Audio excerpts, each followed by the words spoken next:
Hello, my name's the Doctor. You're watching Headley. Reverse the polarity. Hello, sweethearts. The Loch Ness Monster. Does it exist? Yes. History has its share of monsters. Bigfoot, the Mothman, werewolves, and of course the great beast of the Northern Loch herself, Nessie. But considering how well known the legend of Loch Ness is, it's actually pretty rare that she shows up in movies. Loch Ness is about all you get, if you're not counting in the dime a dozen low-budget sci-fi channel horror flicks. And Scooby Doo meets the Loch Ness Monster, which is really good and I shan't hear a word said against it.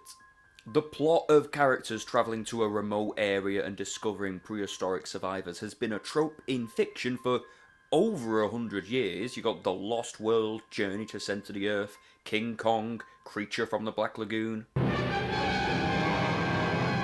And has specifically been utilised a lot in the kaiju genre. Rodan, Varan, and in some continuities even Godzilla himself take from this. So it's weird that we don't see the old girl crop up in movies very often, considering that she's more plausible of an existence than, say, a 60-foot radioactive pterosaur.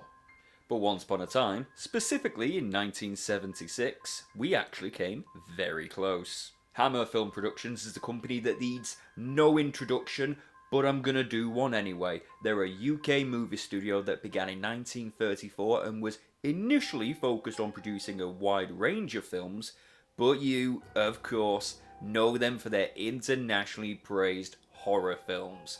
From the 1950s to the 60s, they produced classic after classic. The Curse of Frankenstein, Dracula, The Revenge of Frankenstein, The Mummy, The Brides of Dracula, The Curse of the Mummy's Tomb, The Evil of Frankenstein, Dracula, Prince of Darkness, Frankenstein Creates Woman, The Mummy's Shroud, Dracula Has Risen from the Grave, Frankenstein Must Be Destroyed, Scars of Dracula, Taste the Blood of Dracula, The Horror of Dracula, Blood from the Mummy's Tomb, Countess Dracula, Dracula 1972. Frankenstein the Monster from Hell, Legend of the Seven Golden Vampires, Satanic Rites of Dracula, Dracula Goes to College, Frankenstein's Mortgage, The Mummy's Divorce. The list goes on and on. Each and every one recognisable as their own brand of horror. Gorgeous, gothic atmosphere and a level of nudity and violence that, well, okay, might seem tame today, but dangerously pushed the boundaries of what was allowed to be shown at the time. God bless Hammer. And its tits. It was a bloody bold move back then as well to try reinterpretation of classic characters like Dracula and Frankenstein, following on from the Universal monster craze. But they did it and they restored the genre into a legitimate player in the film industry, and nowadays Christopher Lee and Peter Cushing are as iconic in their roles as Bela Lugosi and Boris Karloff were before them. We're fast forwarding through 20 years of classics and Hammer was starting to wind down. The formula was beginning to get a bit stale, so they wanted to branch out and try something fresh. Upon learning that Paradigm Films, I haven't heard of them either, was developing their own Loch Ness Monster movie, Hammer liked the sound of it and decided to get in on that. David Frost came on as producer, a script was provided by Clark Reynolds, and then Nessie was announced at the Cannes Film Festival with a $3 million budget. What happened next, I gained most of the info from an article called Nessie, the Loch Ness Monster horror movie we almost got from Toho and Hammer by Alex DeVincio. Which, I mean, bit of a mouthful, but if it doesn't do what it says on the tin. And also a PowerPoint presentation I found that was created for G-Fest 26 by Kaiju Heim. Heim? No idea. These both provide a lot of the dates and names associated with the movie's production, and I thank them both. Nessie was going to be their attempt to break away from the stalker and slasher genre's dwindling popularity in favour of something with a larger spectacle. And to do this, they knew that the special effects would be vital to the project's success. So they approached a company famous for creating Godzilla, Mothra, Ghidorah, and everyone's favourite giant walrus, Maguma. The what if of two genre-defining powerhouses working together to bring this centuries-old legend to the big screen is just... Easy, easy, big fella. Easy, big fella. The role of special effects director was given to kaiju veteran Teruyushi Nakano. It would be impossible to list all the kaiju movies this bloke has worked on, so I'm just going to list them on screen. Yeah, it's still going. Still going. In exchange for this partnership, the budget would be risen up to $7 million so that the production could match that of Jaws, and Toho would get all Eastern rights to the movie and international rights to the character. What this means, I'm not too sure, since the Loch Ness Monster is public domain and thus can't be copyrighted, but to take an educated guess, I'd say it's a similar sort of deal to what happened to the Frankenstein's monster in Toho's Frankenstein Conquers the World. They didn't get the rights to the Frankenstein monster, but they got the rights to that version of the Frankenstein monster. Akira Ifukube was also attached to the score at this point, and oh my Jesus, hearing an Ifukube score that incorporates traditional UK themes like bagpipes is... Shake that bagpipe! Partially inspired by the success of Jaws, there were various scripts drafted and a promotional poster was even created. Choice quotes include, "Will make Jaws look like a toothpaste commercial." Okay, bud. Again, with the Jaws comparisons I'm noticing, it really does feel like they were pushing for Nessie to be the gothic, dark academia equivalent of Jaws, which I'm honestly on board for. I ship them. When I say I ship them, I'm going to have some like really intense Rule 34 of Nessie and the shark from Jaws. Like, you know. A second draft started floating around at this time, made by John Starr, and by the third draft the story was fleshed out. It established Nessie as an Elasmosaurus, not a plesiosaur, as was the common public interpretation of the legend, which makes more biological sense considering that they're larger, lived all the way up to the Cretaceous extinction event, and, you know, were actually carnivorous.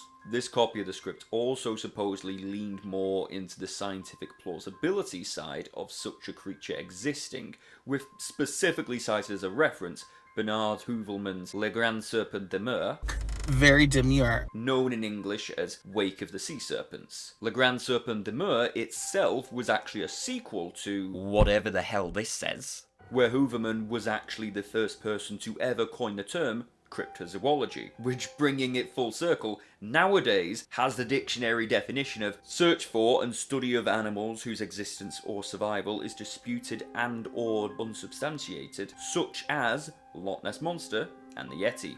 You could not be operating with more appropriate source material to base your movie on. This script isn't available publicly, so far as I know, but I was able to find a description of its plot.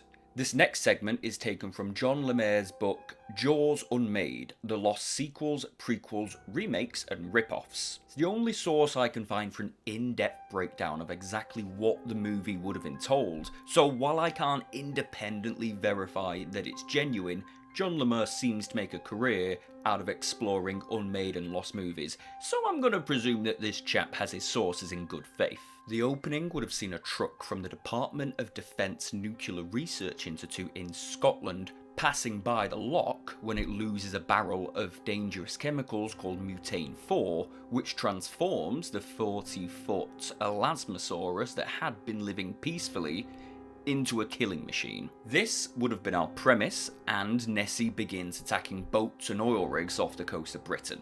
How she got out of the loch, I don't know, it doesn't say, but I'll take it as there's some subterranean caves connecting it to the open ocean. That is a real conspiracy theory, by the way. People believe that all lake monsters are actually the same one, jumping from lake to lake. It's still more realistic than a 60-foot radioactive pterosaur. Okay, actually, I just wanted to use this screenshot of Rodan again. Look at him! But I go with this idea since there doesn't seem to be any mention of the creature being semi-aquatic in nature, and the vibe of this all seems to aim towards the more realistic tone.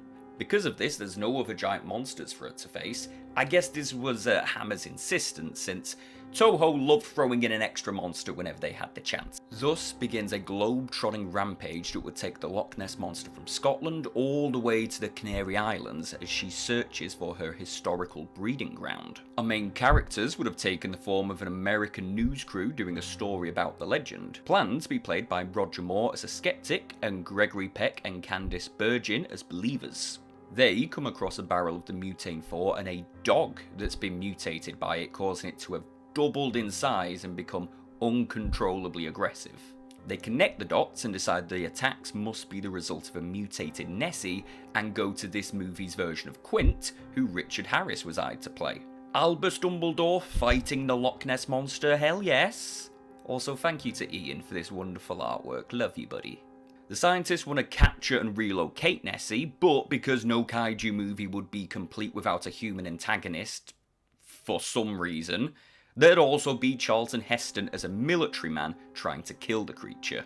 And this next bit is read verbatim from John Lemaire's book. The plan fails and Nessie continues on its way, swimming through some underwater ruins. Nessie was to have gazed at an ancient painting of herself present in the ruins of the underground city, reinforcing her nature as a mythical beast. Script notes indicate the music was to be underlined with tragedy here, and from this point forwards the audience sympathy was to be directed towards her, a la King Kong.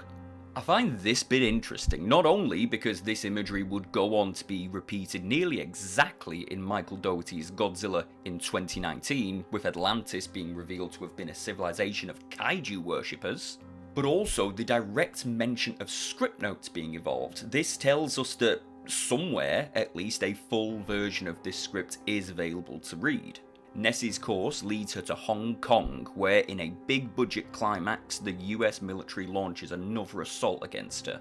Strange choice of location. In Pacific Rim and Godzilla v Kong, it makes sense to set a fight scene here. Hong Kong is beautiful, but it didn't look like that in the 70s. Guess it just strikes me as a weird choice because they haven't actually had a scene set in Japan at all. During the attack, an oil tanker is destroyed, releasing oil into the harbour which eventually sparks and burns our girl to death. And this is broadcast live all over the world in a very public shaming of the US, and to ensure that details of the mutating four cannot be swept under the rug. This was all sounding brilliant, it was all ready to go, so what happened? Unfortunately, again, it's quite a boring answer. They were just never given the go-ahead. Obviously, you make sure all parties were available and willing before giving something the green light, which Hammer just never really did. Nessie was dead in the water by early 1979, and Hammer went into liquidation not long after. All key players involved have never spoken about it publicly, and since Nakano's death this past June, have all passed away. The most that we ever got from this movie is supposedly, and I say supposedly in big quotation marks, this is just a rumour, is that by the time of the movie's cancellation, construction on the Nessie prop had already been well underway, and so the prop was reutilised as a dragon in 1978's Princess and the Moon. This might actually be our only glimpse at what Toho's Loch Ness Monster could have looked like. It had actually taken over 22 years before Nessie would eventually make her debut in kaiju media, and rather appropriately, she did this fighting Godzilla. But this was the American Godzilla. In another cartoon that is underrated as hell, by the way, this healed the scars of TriStar's Godzilla in the same way that the Clone Wars did for the prequels. And even Legendary's recent Monsterverse contains a Monarch Outpost 49 that's guarding the Leviathan kaiju, located where else but Loch Ness.